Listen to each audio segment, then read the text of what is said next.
Assalamualaikum warahmatullahi wabarakatuh. Perkenalkan, nama saya Nurul Fikri, NIM B2406337.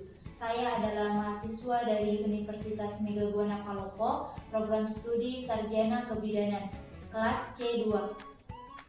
Di sini saya akan mempraktekkan tentang pemberian konseling pranikah sebagai tugas final mata pelajaran asuhan kebidanan pranikah dan prakonsepsi. Dosen pengampu Ibu Ayu Irawati SST MKes.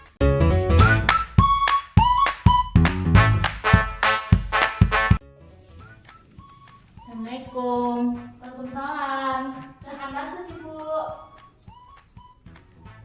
Silakan duduk. Baik Ibu, perkenalkan saya Bidan Nunu. Ada yang bisa saya bantu Ibu? Ya, ini Bidan untuk ke puskesmas untuk melakukan pemeriksaan visual pengantin. Kebetulan tadi di depan sudah melakukan pemeriksaan, terus diarahkan untuk melakukan suntikan dosis. Oke Bu, sebelumnya saya catat dulu identitas Kak Ibu di. Nama Kak Ibu Sulfa, umur Kak Ibu 25 tahun, alamat Kak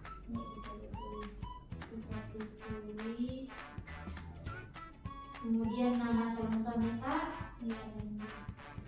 Bapak Randy. Nomor HP yang bisa dihubungi Bu 0812 iya 1945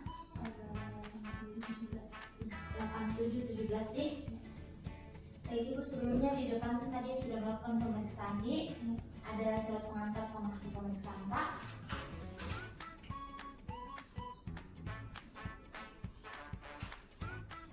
Ini hasil pemeriksaan Kak dan ini surat pengantar tadi.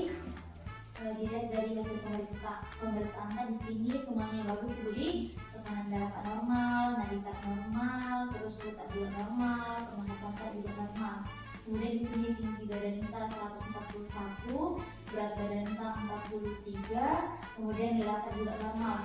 Terus ibu juga sudah melakukan pemeriksaan laboratorium di sini itu HBK normal, kemudian golongan darah Kak D, terus HIV Kak juga normal. Kemudian Ibu, ini hasil pemeriksaan sama surat pengantar Kak, kusimpan dulu untuk sementara Ibu di. Baik Ibu, sebelum saya melakukan pemberian suntikan PT Ibu, saya akan memberikan sedikit konseling persiapan pranikah Ibu. Ini tujuannya Ibu agar calon pengantin siap secara fisik, mental, psikologis, dan kesehatan Ibu. Bisa kita waktu kita dulu 5-10 menit Ibu. Baik Ibu, tolong dilihat di sini Ibu di. Di sini itu Bu, persiapan pranikah. Persiapan pranikah yang pertama itu Bu, ada persiapan fisik, kemudian persiapan gizi, kemudian imunisasi tetanus, kemudian ada yang menjaga kesehatan organ reproduksi. Kemudian Ibu tadi Ibu sudah melakukan pemeriksaan tekanan darah, nadi, suhu, dan pernapasan Ibu di. Itu Bu tujuannya untuk mengecek status kesehatan Kak. Terus Ibu juga sudah melakukan pemeriksaan laboratorium, salah satunya itu untuk mengecek HIV Ibu. Itu tujuannya untuk mengetahui apakah Ibu memiliki penyakit menular seksual yang tidak diinginkan. Kemudian Ibu ada pengukuran status gizi. Ibu juga tadi di depan sudah melakukan timbang berat badan, ukur tinggi badan, kemudian juga melakukan ukur lila Ibu di. Ini tuh tujuannya untuk mendeteksi secara dini masalah gizi dan menyiapkan calon ibu agar dapat menjalani kehidupan yang sehat Ibu di. Kemudian Ibu ada imunisasi tetanus Ibu. Imunisasi tetanus catur itu penting Ibu untuk mencegah dan melindungi dari penyakit tetanus baik bagi diri sendiri maupun bayi yang akan dilahirkan kelak Ibu di. Kemudian ada kesetaraan gender dalam rumah tangga Ibu. Yang pertama itu adanya pengambilan keputusan di dalam rumah tangga dilakukan secara bersama dan tidak memaksakan ego masing-masing Ibu. Yang kedua itu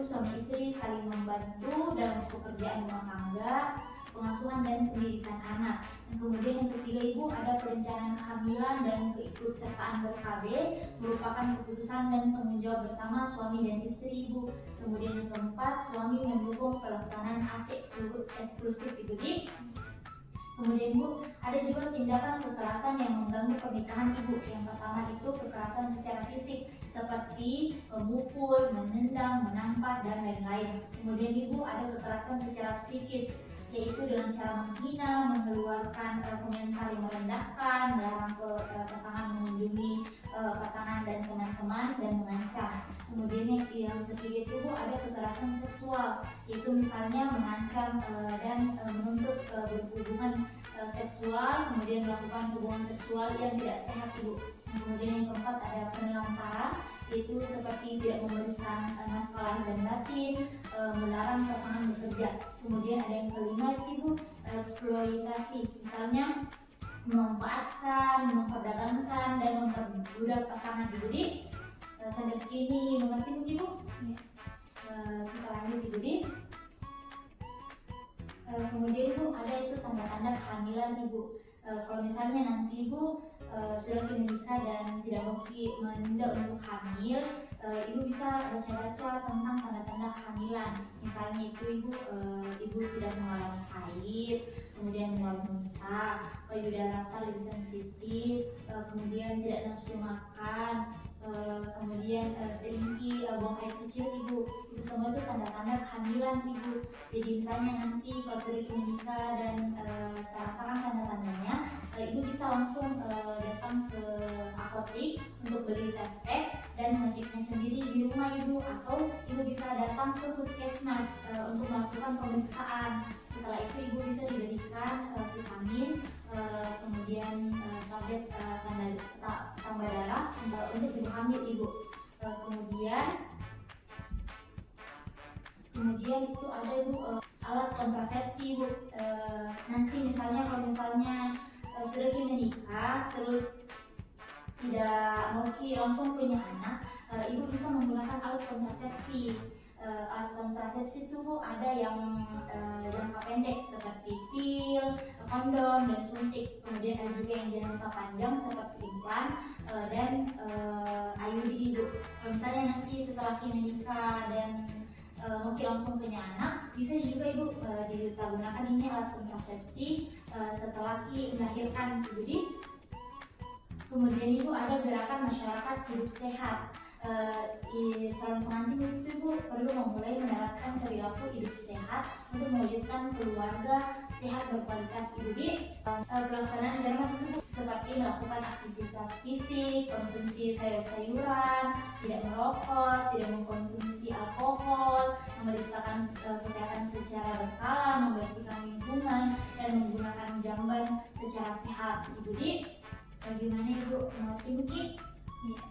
Baik Ibu, kontennya sudah selesai. Apakah ada yang mau ditanyakan Ibu? Tidak ada. Baik Ibu, karena tidak ada yang mau ditanyakan, maka ke ruangan sebelah untuk melakukan pemberian suntikan TT Ibu. Ibu.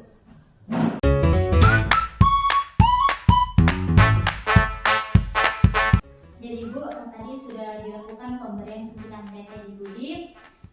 Ini ada kartu Ibu. Di sini kita lihat di sini tanggal 27 bulan 12 2024 Ibu. Untuk TT satunya 1 bulan ke depan nanti Ibu dengan tanggal yang sama. Untuk TT 2 nya Ibu, TT 2 nya itu nanti tanggal 27 bulan 1 2025 Ibu. Walaupun nanti tanggal 27 itu Ibu hari libur atau tanggal merah Ibu, bisa datang ke puskesmas 1 hari sebelumnya Ibu, yaitu tanggal 26. Yang jelas tidak melewati tanggal 27 itu Ibu. Bagaimana Ibu siap untuk kembali ke puskesmas untuk melakukan TT 2 Ibu? Iya, sudah. Baik Ibu, ini kartu Ibu ambil supaya untuk pengingatan Ibu. Adapun ini hasil pemeriksaan sama surat pengantar Ibu sudah bisa isi. Ibu bisa kembali ke Politumum untuk mendapatkan surat keterangan sehat untuk calon pengantin Ibu. Ya, Adek. Terima kasih. Sudah Ibu. Ya, terima kasih. Ya.